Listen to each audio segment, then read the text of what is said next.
안녕하십니까. 고신의대 병원에서 일하는 김희진이라고 합니다. 오늘 수요 세미나 시간에는 고민되는 치수검사라는 제목으로 이야기를 해보려고 합니다. 온도에 반응이 없고 타진통이 있을 때 진단을 물어보는 이런 퀴즈가 있다면 진단은 두 가지로 기술을 하면 되고 치수 진단, 치근단 질환 이렇게 각각 쉽게 나옵니다.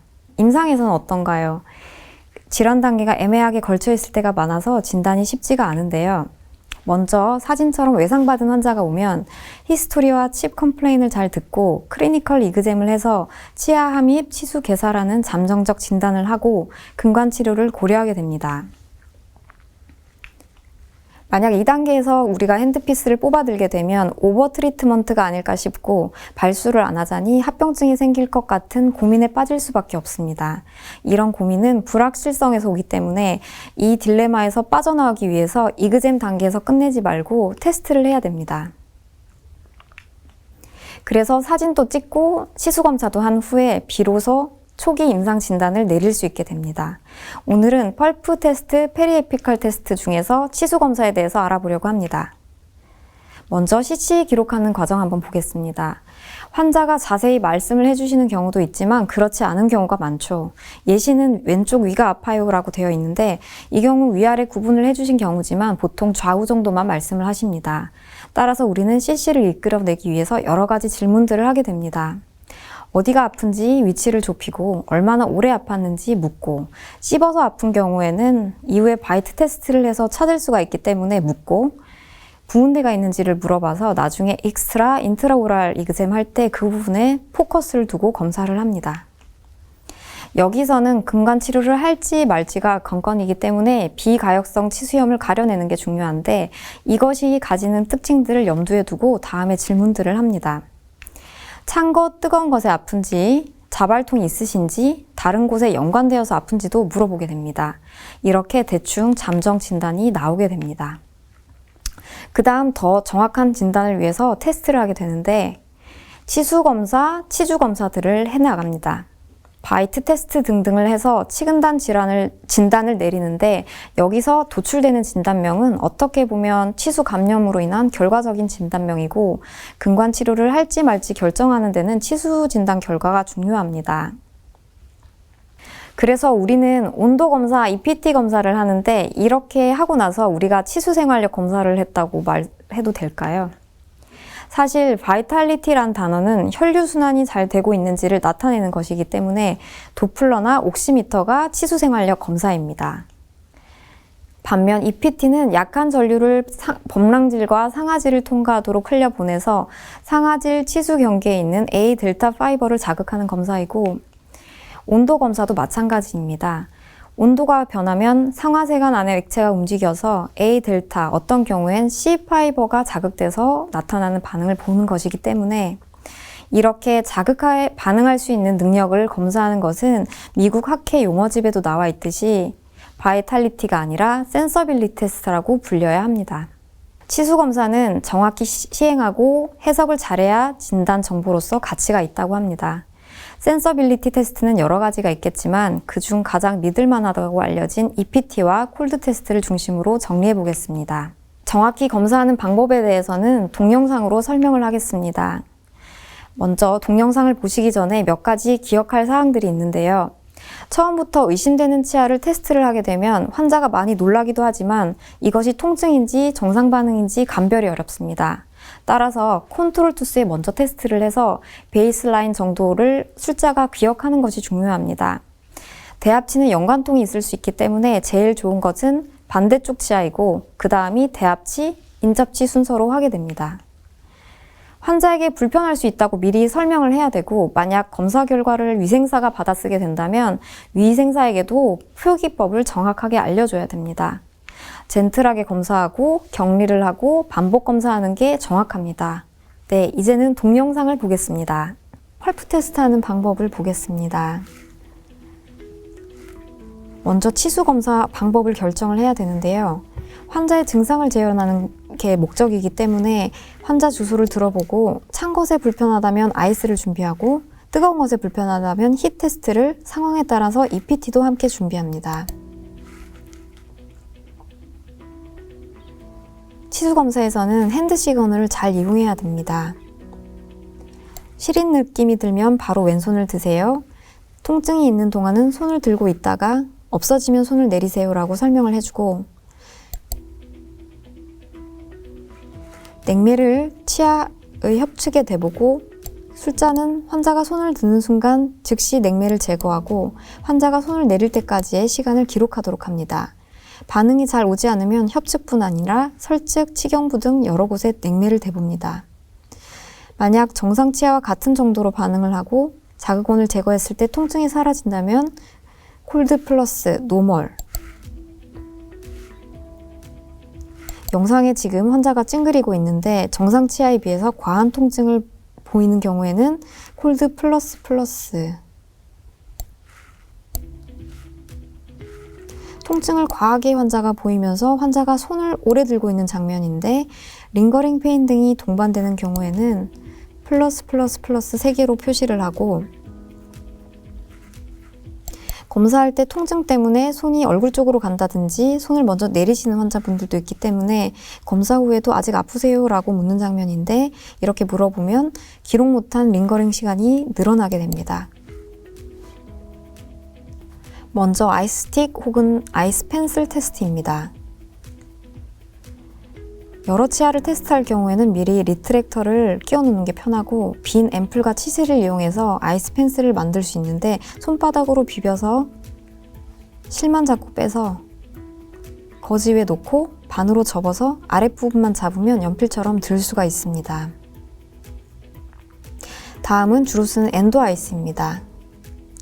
아이스 펜슬은 녹아 흐르는 게 문제라서 가장 후방 치아에서부터 테스트를 해 나가면서 주의를 기울이면서 해도 애초에 많이 차갑지가 않고 온도 유지가 되지가 않아서 부정확해서 스프레이 타입이 좋습니다.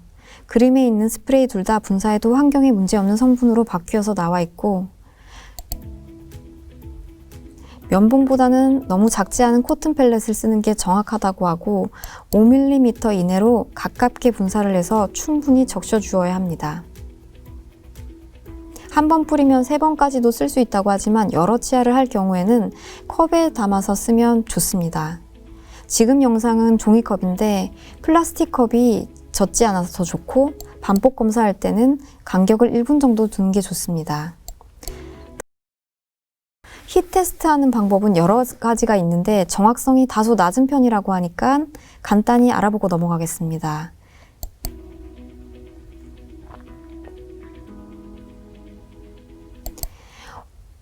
믹스커피 정도의 뜨거운 물을 준비하고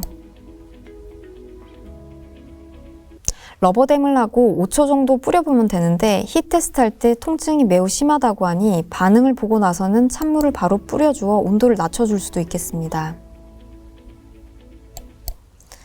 이렇게 물을 뿌려보는 테스트를 워터베스 테스트라고 부르는데, 이 테스트를 할 때 찬물을 이용하면 콜드 워터베스 검사가 됩니다. 아이스 펜슬이나 엔도 아이스가 잘 안 되는 경우 또는 크라운이 되어 있는 경우 워터베스를 하면 치관 전체의 온도를 전달할 수가 있어서 유용합니다. 다음은 EPT입니다.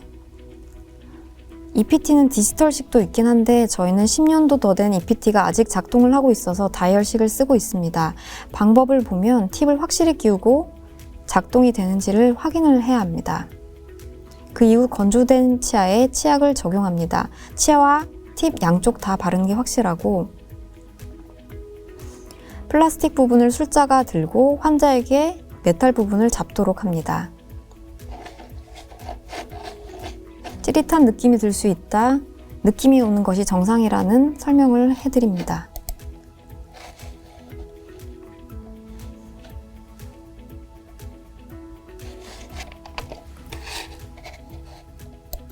반응이 오면 손을 떼라고 하면 되는데, 환자는 정이라는 말에 긴장을 너무 해서 너무 꽉 쥐어서 이렇게 미끄러질 때가 많아서 힘을 빼도록 설명을 해줍니다. 그 다음엔 천천히 속도를 올리고 반복 검사하면 정확한 결과값을 얻을 수 있다고 합니다.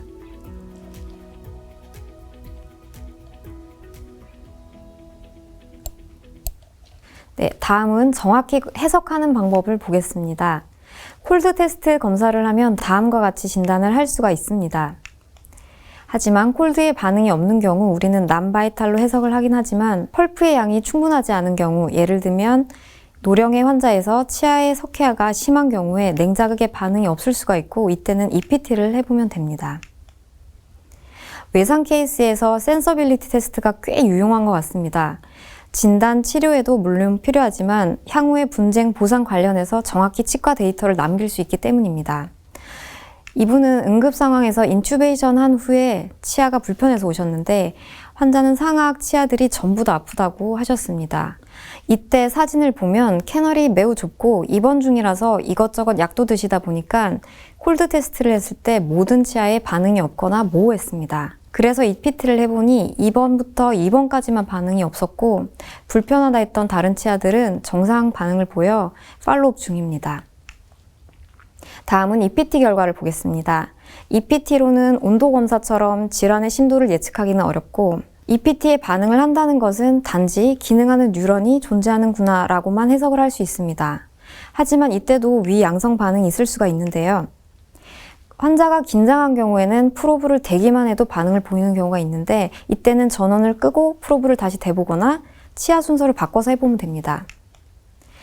격리가 안 되었거나 금속과 접촉한 경우에는 위양성이 나올 수가 있는데 메탈 부분을 피해서 사진처럼 브리칭 테크닉으로 할 수도 있고 이런 식의 검사가 외래에서 많을 경우에는 작은 팁을 구매해도 됩니다. 부분적으로 괴사된 경우에는 양성으로 또 잘못 나올 수가 있는데 표 하단을 보시면 실제 조직상에서 파샬 네크로시스였던 10개 중에 6개나 EPT 플러스가 나왔습니다. 토털 네크로시스에서도 3개나 나왔고요.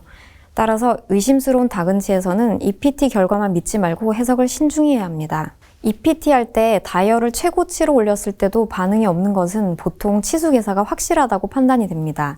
하지만 위 음성 반응이 있을 수가 있기 때문에 프로브 팁이 본체에 잘 끼워져 있는지 프로브가 치아에 제대로 접촉했는지 잘 봐야 되고 석회화가 심한 경우엔 콜드 테스트도 안 되지만 EPT 또한 음성이 나올 수가 있습니다.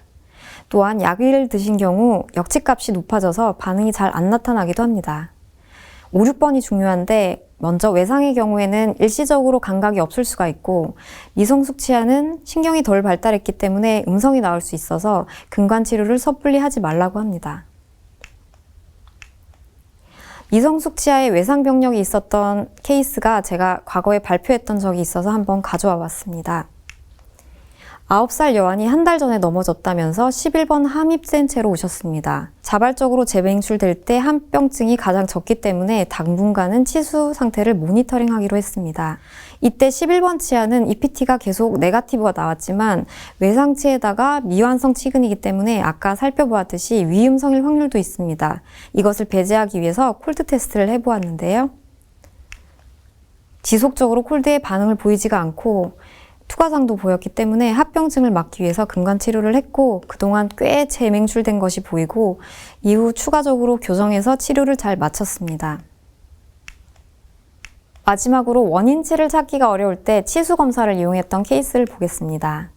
비가역성 치수염의 경우에는 통증이 심하기 때문에 환자는 원인치를 찾아서 빨리 치료를 해주길 원하는 상태인데 우식이나 파절이 눈에 보이는 경우에는 원인을 찾기가 쉽지만 연관통이 있고 치수염이 원인이 크랙일 경우에는 진단이 굉장히 어렵습니다. 원인치를 찾기 위해서 히스토리를 물어보면 깨진 조각을 직접 보신 경우가 아니면 먼저 말씀하시는 경우가 별로 없고 얼음을 깨먹고 오징어를 즐기는 습관 등등을 처음에는 말씀 안 하시는 경우가 더 많은 것 같습니다. 엑스레이를 찍어봐도 크랙은 잘 보이지 않습니다. 만약 바이트나 퍼쿠션에 통증이 있으면 찾기가 쉬운데 아직 치근단까지 진행되지가 않은 경우에는 큰 민감성이 없기도 하고 바이트 테스트할 때 술자의 지시대로 정확히 물지 못하는 분도 계시고 아파서 씹는 것을 피하는 환자분들도 많아서 이렇게 진단이 어려울 때는 창거에 실이 나는 표현에 착안해서 콜드 테스트를 해서 원인치를 찾고 치료 시작을 겸해서 마취를 한 후에 민감성이 없어지는지 다시 한번 확인을 합니다. 다음 케이스는 치료를 받았는데도 그대로 아프다는 환자분이 오셨는데 47번을 치료받으신 것 같습니다. 그런데 시린 게 그대로라 아프다 하십니다. 46번, 7번 둘 다 바이트나 퍼큐션에는 특별한 반응이 없었고 현재 호소하는 증상이 물 먹을 때 시리다는 것이기 때문에 그것에 착안해서 콜드 테스트를 해보니 46, 7번에 반응이 없었습니다. 위아래 연관통이 있을 가능성이 많아서 상악에 우식이 있는지 바이토잉도 찍어보고 하니 특별한 소견은 보이지 않았고 시리다고 호소한 점에 착안해서 10번 때 콜드 테스트를 해보니까 17번에 강한 통증을 호소하였습니다. 염색을 해보니 근심, 구개측으로 크랙 라인이 발견되고 근간 치료에서 마무리하였습니다. 네, 다음은 두 번째 케이스입니다. 여기저기 다 아파요. 오늘 다 치료해주세요. 이럴 때 참 난감합니다. 이 환자분은 아플만 했던 것이 저 4개의 치아에 모두에 크랙이 발생해 있었던 케이스인데요. 환자분 구치부에는 골드 인레이가 많았고 인레이 주변에 치질이 얇게 남은 부위에 크랙들이 일심되었습니다. 먼저 더 아픈 부위를 물어서 좌측으로 좁히기는 했지만 위아래를 구분하지 못하셔서 바이트 테스트를 했더니 다행히 36번에서 통증을 강하게 보였고 콜드 테스트를 했더니 링거링 페인이 있었습니다. 그래서 인레이를 제거를 해보니 디스탈 쪽으로 크랙이 있었고 근간 치료 후에 자발통 없어졌습니다. 다음번엔 우측 위아래가 많이 시리다고 하셔서 위아래를 테스트를 해봤더니 10번 때에는 콜드에 반응을 하긴 하지만 1, 2초 이내이고 46번에는 링거링 페인이 있다는 것을 확인이 되어서 근심 쪽에 크랙이 깊었던 46번을 근간 치료하고 많이 좋아졌습니다. 이제 주된 불편감이었던 냉민감성은 하악 66번을 치료를 하고 나서는 거의 해결된 상태가 되었고 단지 26번이 저작할 때 아프다고 하셔가지고 크랙을 확인하고 크라운을 해드렸고 이어서 17번도 크랙을 확인한 후에 크라운 해드리고 나서 환자의 주소는 대부분 해결되었습니다. 다음은 환자분이 아픈 치아가 어딘지 확신을 가지고 오셨을 때도 치수 검사를 해보면 되는데 이건 진단을 위한 것이기도 하지만 환자와 함께 원인치를 확인하는 의미도 있습니다. 내가 확실히 테스트를 해봤는데 아래쪽이 아프다며 이렇게 강한 확신을 가지고 계셨습니다. 먼저 환자가 확실히 아프다는 아래쪽을 보게 되면 수분물도 있고 균열선이 여러 개 보입니다. 간편하게 환자분이 가르치는 37번을 치료를 하고 싶은 마음을 잠시 넣어놓고 씹을 때 아프다 하셨기 때문에 37번의 바이트 테스트를 해보니 오히려 대합친 27번에 민감한 반응을 보였습니다. 하지만 이게 부정확했습니다. 찬 거 뜨거운 게 불편하다고 하셔서 콜드 테스트를 해보니 36, 7번에서는 정상 반응이 나왔고 27번에서는 냉온 검사를 했더니 둘 다 꽤 길게 링거링 페인을 보였습니다. 상악 마취를 하고 나니 자발통이 사라졌다고 하셨고 이후 근간 치료를 시작했습니다. 수복된 레진 하방으로 근원심에 크랙이 보였고 근간 치료 받고는 좋아지셨습니다. 센서빌리티 테스트는 마취를 확인할 때도 쓸 수 있고 감별 진단할 때 외상이나 서저리 이후 주기적으로 테스트를 할 때도 유용하게 이용할 수가 있습니다. 치수 질환의 진단은 어려운데 저희는 매일 해야 됩니다. 이렇게 루틴으로 하는 진단이 스트레스가 안 되도록 검사 과정에 편안해지는 것이 중요한 것 같습니다. 아직 가장 정확한 검사 방법에 대한 합의는 없습니다. 하지만 근간 치료를 염두에 두는 경우에 치수 검사를 하면 대부분의 경우 올바른 가이드를 해준다고 하니 정확성이 꽤 높다는 콜드 테스트와 EPT를 잘 활용해 보면 좋을 것 같습니다. 치수 검사가 숙련된 술자의 손에서 더욱 빛날 수 있도록 오늘 발표가 아주 조금이나마 임상에 도움이 되었으면 좋겠습니다. 경청해 주셔서 감사합니다.